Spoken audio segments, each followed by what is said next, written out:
نحمده ونصلي على رسوله الكريم اما بعد فاعوذ بالله من الشيطان الرجيم بسم الله الرحمن الرحيم رب اشرح لي صدري ويسر لي امري واحلل عقدة من لساني يفقهوا قولي ربنا لا تؤاخذنا ان نسينا واخطانا۔ سورہ فتح میں ہم نے شروع میں یہ دیکھا کہ اللہ تعالیٰ کے جس وعدے کا وہ قرآن کریم میں دیگر مقامات پر ذکر کرتے رہے ہیں، اس کے ظہور کا وقت آ گیا ہے تو اس کا اعلان کر دیا گیا ہے، اور ابھی بھی یہ ذہن میں رہے کہ یہ اعلان ہے۔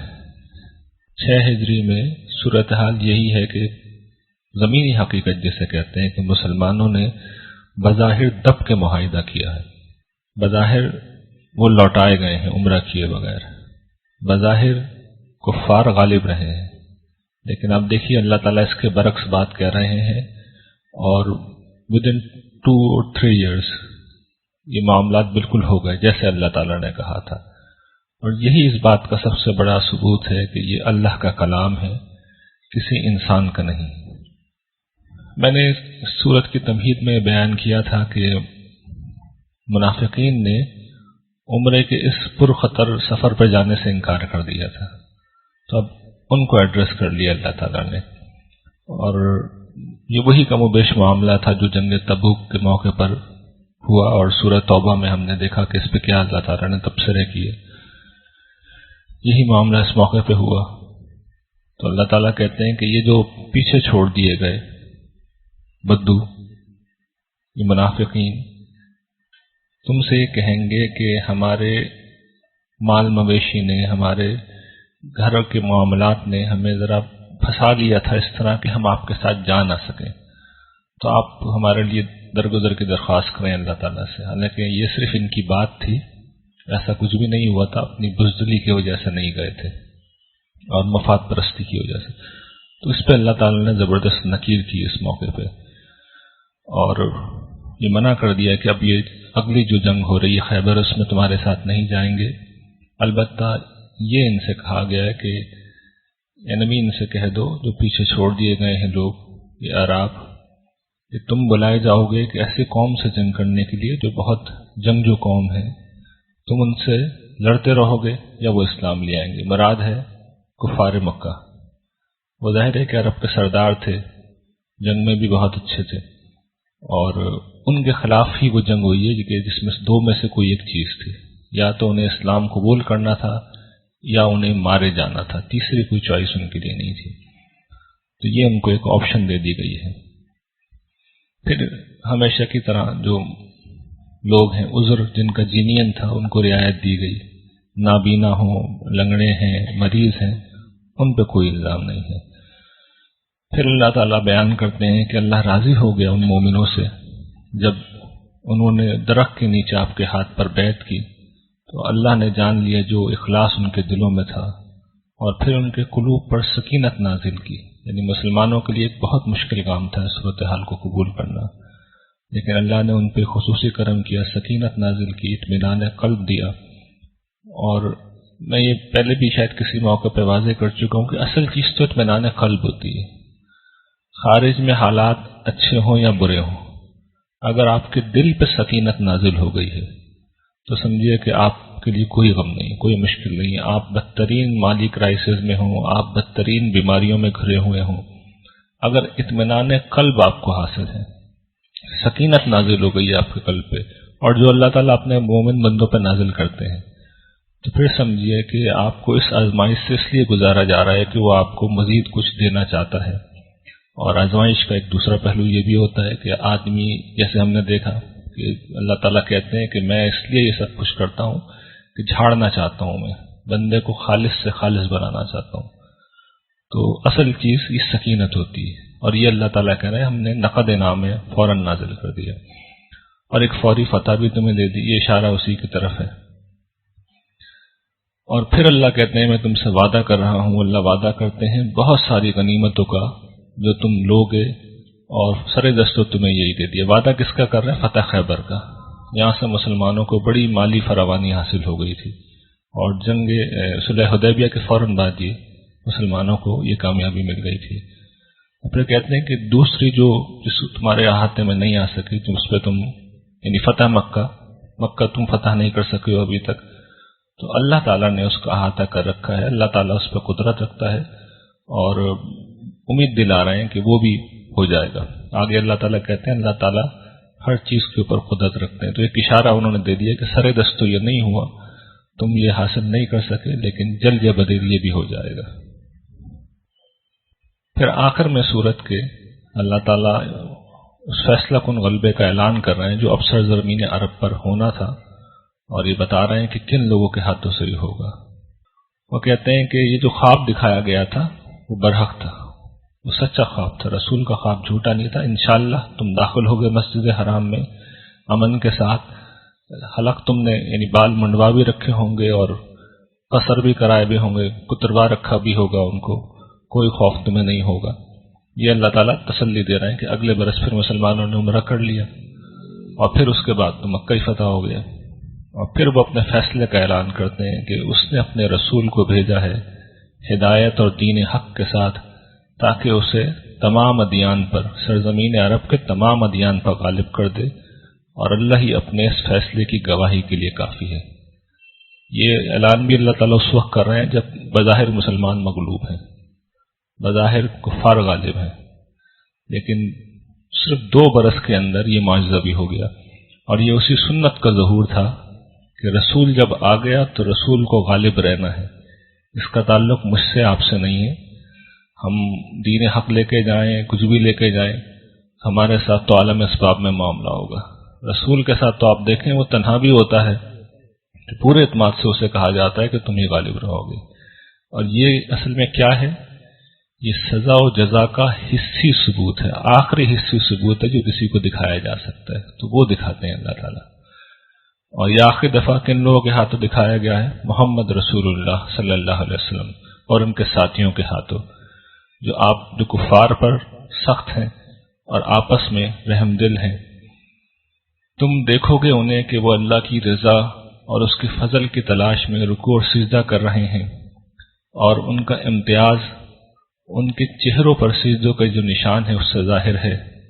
یہ ان کی مثال ہے جو تورات میں بیان ہوئی ہے، اور انجیل میں ان کی مثال اس کھیتی کی طرح بیان ہوئی ہے کہ جو آغاز میں تو بالکل ایک باریک سوئی کی طرح سے نکلتی ہے، پھر وہ سہارا پاتی ہے، مضبوط اور مستحکم ہوتی ہے، اور پھر اپنے تنے پر جم کر کھڑی ہو جاتی ہے۔ اس وقت کسان اسے دیکھ کے خوش ہوتا ہے اور کفار جلتے ہیں۔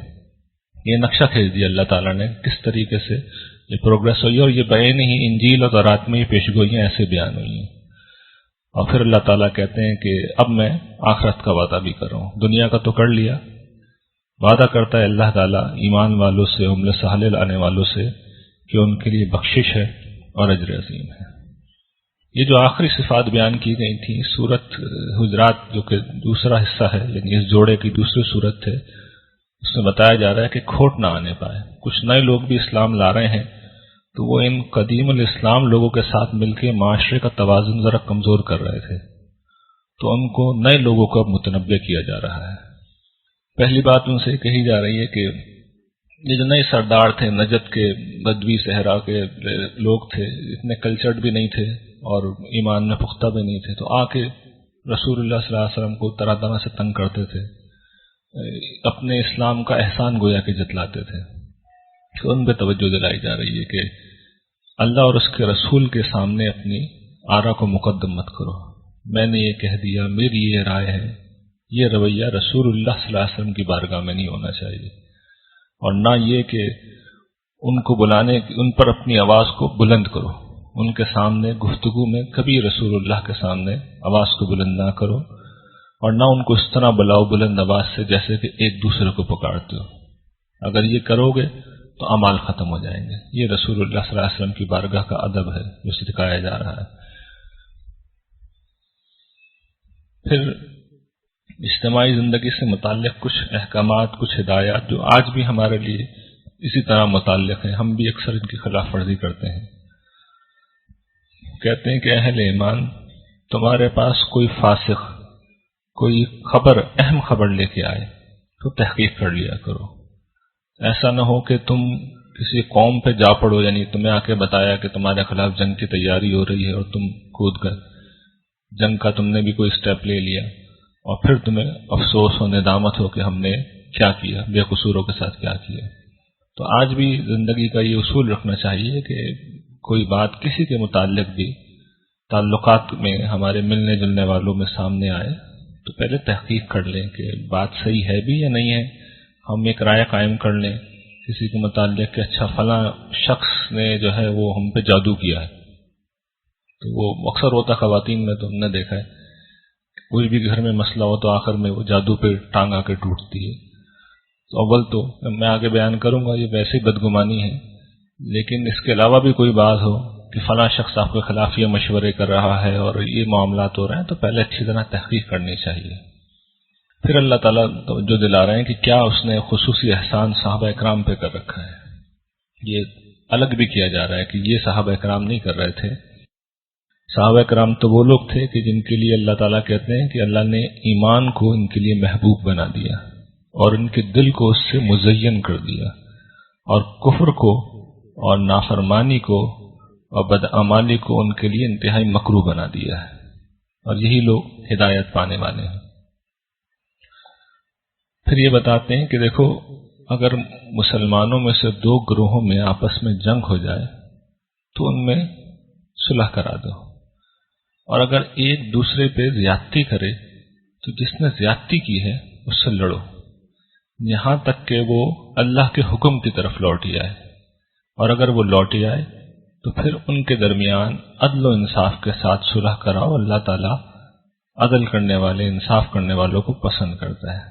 یعنی یہ صورتحال نہیں ہونی چاہیے کہ ہمارے ہاں کسی کا جھگڑا ہو گیا تو میں یہ دیکھوں کہ جی میں نے تو ان کی بیٹی دے رکھی، میں ان کے خلاف بات کر ہی نہیں سکتا، میرا ان سے کچھ مفاد ہے، میں تو بات کر ہی نہیں سکتا، میرے ذاتی تعلقات میں میں تو ان کے خلاف بات نہیں کر سکتا۔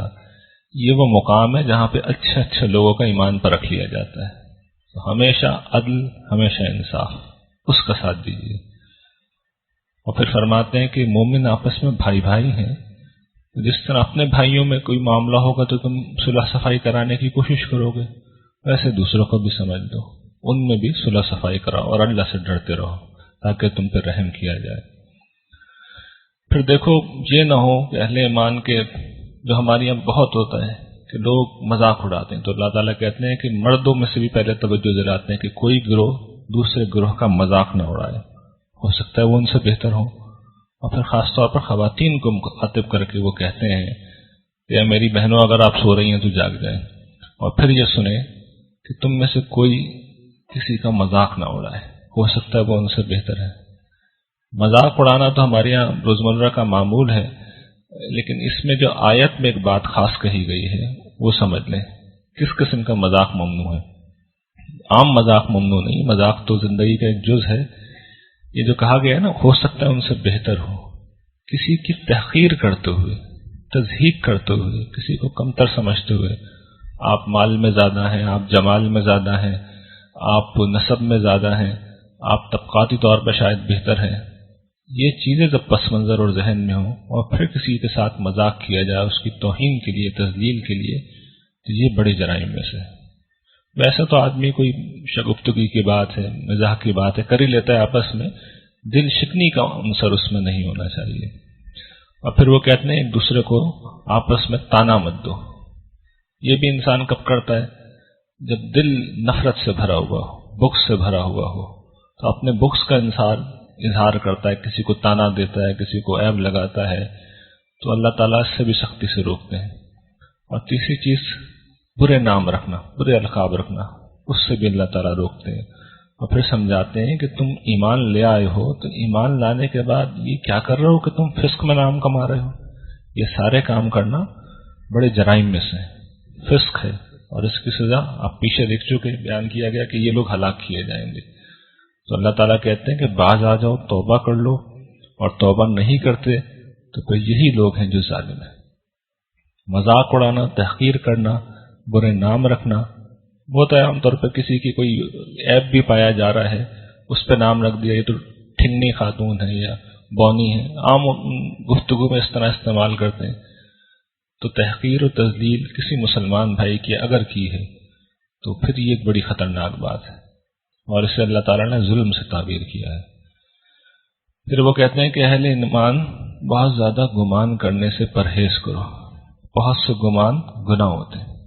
آدمی دوسروں کے ساتھ جو بھی معاملہ کرتا ہے وہ بہرحال کچھ نہ کچھ گمان پہ ہی معاملات چل رہے ہوتے ہیں، اچھا بھی ہوتا ہے برا بھی ہوتا ہے۔ ایک شخص ایک عمل کرتا ہے تو اس کے بعد ذہن میں ایک تاثر پیدا ہوتا ہے، تو تاثر بس ایک حد تک ہی رہنا چاہیے، اور اس حد تک جس حد تک عمل ہو۔ اس سے آگے بڑھ کے آپ نے دیکھا کہ دو لوگ سرگوشیاں کر رہے ہیں، تو آپ نے کہا کہ اچھا یہ تو میرے خلاف ہی بات کر رہے ہیں۔ ایک شخص دوسرے شخص کے پاس گیا، کوئی معاملہ کر رہا ہے اور آپ کی طرف دیکھ لیا، تو آپ نے کہا اچھا یہ تو میرے خلاف ہی مشورہ کر رہے ہیں۔ تو بدگمانی سے پرہیز کریں اور حسن ظن سے کام لیں۔ اس سے میں نے یہ دیکھا ہے کہ سب سے زیادہ آدمی کی اپنی جان سکون میں رہتی ہے، اس لیے کہ کسی دوسرے نے جو کرنا ہے وہ تو جب کرے گا تب کرے گا۔ ابھی وہ آپس میں پلاننگ ہی کر رہے ہیں اور آپ ادھر سے کڑنا شروع ہو گئے ہیں۔ تو اللہ تعالیٰ نے تو ایک ان جنرل اصول ہمیں بتا رکھا ہے کہ وَإِن تَصْبِرُوا وَتَتَّقُوا لَا يَضُرُّكُمْ كَيْدُهُمْ، صبر اور تقوی اختیار کرنے والوں کو کسی برائے آدمی کی، بری عورت کی برائی سے کوئی نقصان نہیں پہنچ سکتا۔ تو اللہ پہ بھروسہ کریں، تقوی اور صبر سے کام لیں اور بے پرواہ ہو جائیں۔ گمان رکھنا ہے تو اچھا رکھیں ورنہ نہ رکھیں، اور لوگوں کی پرائیویسی میں انٹرفیئر مت کریں۔ ولا تجسسوا، تجسس مت کریں، زبردستی انکوائریاں کرنا، کسی کا آپس میں جھگڑا ہوا ہے تو اب آپ جا کے تحقیق کر رہے ہیں، یہ آدمی اس لیے کرتا ہے کہ پھر مزے لے کے اور مرچیں لگا کے آگے پھیلائے، بدنام کریں لوگوں کو۔ تو اس چیز سے بھی بڑا روکا گیا ہے۔ اس میں جو اچھے مقصد سے تجسس ہے وہ ظاہر ہے کہ نہیں روکا گیا، کسی کے حال اس لیے معلوم کر رہے ہیں کہ صلح صفائی کرا دیں یا کسی غریب کی مدد کر دیں، اس سے ممانعت نہیں ہے۔ غیبت نہ کرو کسی کی۔ غیبت کیا ہوتی ہے کہ کسی میں واقعتاً کوئی کمزوری پائی جا رہی ہے، اس کو غیبت کہتے ہیں۔ کمزوری نہیں پائی جا رہی اور پھر آپ نے اپنی طرف سے بنا کے لگا دی تو وہ بہتان ہے، یہ زیادہ بڑا جرم ہے۔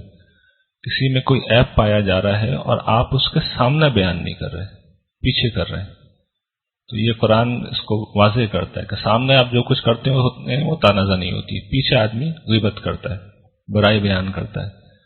تو اللہ تعالیٰ کہتے ہیں کہ یہ اتنا مکروہ عمل ہے کہ دیکھو یہ تو ایسا ہی ہے کہ کوئی شخص اپنے مردہ بھائی کا گوشت کھائے۔ تم اللہ تعالیٰ کہتے ہیں خود بھی اس سے کراہیت کرو گے نا تو اس سے بچو اور اللہ سے ڈرو، اللہ توبہ قبول کرنے والا رحیم ہے۔ اور رسول یہ بتا دیا کہ کس چیز کے پیچھے جاؤ، اللہ کے نزدیک سب سے عزت والے لوگ اصل میں تقوی والے لوگ ہیں۔ یہ نسب کی برتری، یہ مال کی برتری، یہ خلقی چیزوں میں سے کسی بھی چیز کی برتری اللہ کے نزدیک کوئی حیثیت نہیں رکھتی۔ وہ تو اللہ تعالیٰ قیامت کے دن آدمی کے جیسے اعمال ہوں گے ویسا بنا دیں گے، برے اعمال ہوں گے بدصورت بنا دیں گے، اچھے اعمال ہوں گے اچھا بنا دیں گے، دولت مند بنا دیں گے، برے اعمال ہوں گے بہت غریب بنا دیں گے، اور اس کا نقشہ تو ہم دیکھ چکے ہیں، آگے بھی آ رہا ہے کیا ہوگا انجام۔ تقوی کے پیچھے جاؤ، یہ مطلوب ہے۔ پھر آخر میں ان لوگوں کو یہ متنبہ کیا گیا ہے کہ تم جو اپنا احسان جتا رہو اسلام لا کے، تو احسان مت جتاؤ، یہ اللہ کی مہربانی ہے کہ تمہیں اس نے اسلام کی توفیق دی ہے۔ اب چھٹا گروپ شروع ہو رہا ہے صورتوں کا، سورہ قاف سے تحریم تک 17 صورتیں ہیں، اور اس کا مرکزی مضمون ہے سزا جزا اور اس کی اساسات۔ پیچھے ہم نے دیکھ لیا رسالت آئی، پھر توحید آئی، یعنی پہلے رسول آتا ہے، رسول کا پیغام اصل میں توحید ہی ہوتی ہے، اس کے ضمن میں ہی چیزیں آ رہی ہوتی ہیں، اور یہی اصل ہدایت ہے۔ ہدایت جب آتی ہے تو اس کے ساتھ لازماً سزا جزا ہوتی ہے۔ تو اب سزا جزا پہ اللہ تعالیٰ کلام کریں گے۔ اس کی پہلی صورت قاف ہے، یہ ایک نوعیت سے اس کا پورے باب کا مقدمہ بھی ہے، اور ان مباحث پر روشنی ڈالی گئی ہے جو اب آگے زیر بحث آئیں گے، اور اس کا مرکزی موضوع ہے سزا جزا کا اس بات کہ وہ ہو کے رہے گی، اور حیات بعد از ممات، یعنی موت کے بعد جو زندگی ہے اس کی سچائی کو واضح کریں گے۔ شروع ہوتا ہے اسی کفار کے اعتراض سے کہ بڑی عجیب بات ہے، ایک ڈرانے والا آ گیا اور یہ کہہ رہا ہے کہ تم مرنے کے بعد زندہ کیے جاؤ گے۔ تو وہ کہتے ہیں کیا ہم جب مر کے مٹی ہو جائیں گے تو کیا ہم دوبارہ لوٹائے جائیں گے؟ یہ تو بڑی دور کی بات ہے، ممکن نہیں ہے، نہ جسم رہیں گے، اچھا حساب کتاب کیسے ہوگا، عمل کون بتائے گا کیا عمل کیے؟ تو اب اس کا جواب اللہ تعالیٰ دے رہے ہیں. پہلے تو وہ کہتے ہیں کہ یہ دیکھو وہ جو دلائل پیچھے ہم پڑھ چکے ہیں، قدرت کے دلائل، آسمان و زمین کو ہم نے پیدا کیا، کیسے اسے بنایا، تو جس نے اتنا بڑا سسٹم بنا دیا وہ تمہیں نہیں بنا سکتا، یہ پہلی دلیل دی. پھر دوسری یہ کہ آسمان سے بارش برسائی، اس سے تمہارے سامنے روزانہ مردہ زمین کو زندہ کرتے ہیں، تو کیا ہم تمہیں نہیں زندہ کر سکتے؟ ایسے تمہارا زندہ کیا جانا ہوگا. تیسری دلیل وہی. یہ تینوں قدرت کی دلائل ہیں، ان پر تفصیل سے میں پچھلے دنوں میں 1 مہینے میں بات کر چکا ہوں. تیسری قدرت کی دلیل کیا ہے کہ روزانہ تمہیں تمہارے پیدا کر رہے ہیں. کیا ہم پہلی تخلیق سے عاجز آ گئے ہیں؟ بہت مشکل کام تھا جو اب دوبارہ نہیں کریں گے. روزانہ تم پیدا ہوتے ہو اپنے گھروں میں، تو پہلی دفعہ بغیر ماڈل کے تو تمہیں بنا دیتے ہیں، دوسری دفعہ ہمارے لیے مشکل ہو جائے گا. یہ کیسے ہو سکتا ہے؟ تو یہ قدرت کے 3 دلائل ہیں جو اللہ تعالیٰ حیات بعد از ممات پہ کرتے ہیں. ایک کائنات کی تخلیق، دوسری بارش سے زمین کا زندہ ہونا، اور تیسرا انسانوں کا پیدا ہونا. یہ تینوں چیزیں بتا رہی ہیں کہ اگلی دفعہ پیدا کرنا ہمارے لیے کوئی مسئلہ نہیں ہے. پھر وہ کہتے ہیں کہ جی یہ جو سوالات تھے نا، ایک تو بات تھی کہ کیسے پیدا ہوگا، پھر حساب کتاب کیسے ہوگا، یہ بھی ابہام تھا اس بات میں. اب اس کا جواب دے رہے ہیں. اور یہ قرآن کا بڑا بے مثل مقام ہے جو اب ہم پڑھ رہے ہیں اس حوالے سے. وہ کہتے ہیں کہ ہم نے انسانوں کو پیدا کیا ہے اور اس کے دلوں میں آنے والے ہر وسوسے کو ہم جانتے ہیں، اور ہم تو انسان کی رگے جاں سے، اس کی شہرک سے بھی زیادہ قریب ہیں. اللہ تعالیٰ بتا رہے ہیں کہ ہمیں تو سب علم ہوتا ہے، دلوں کا حال جانتے ہیں. تمہارے ذہن میں کوئی خیال آئے وہ بھی ہمیں معلوم ہوتا ہے، بلکہ خیال تم تک بعد میں پہنچتا ہے، ہم تک پہلے پہنچ جاتا ہے. اور پھر دوسری حقیقت سے وہ آگے کر رہے ہیں کہ فیصلہ میں پہلے بھی عرض کر چکا ہوں، اپنے علم پہ وہ نہیں کریں گے. کس علم پہ کریں گے اب وہ بتا رہے ہیں. وہ کہتے ہیں کہ ذرا دھیان کرو اس بات کا بھی کہ تمہارے دائیں اور بائیں 2 فرشتے بیٹھے ہوئے اخذ کر رہے ہیں. جو لفظ بھی تم زبان سے نکالتے ہو تو ایک مستعد نگران موجود ہے، فوراً نوٹ کر لیتا ہے.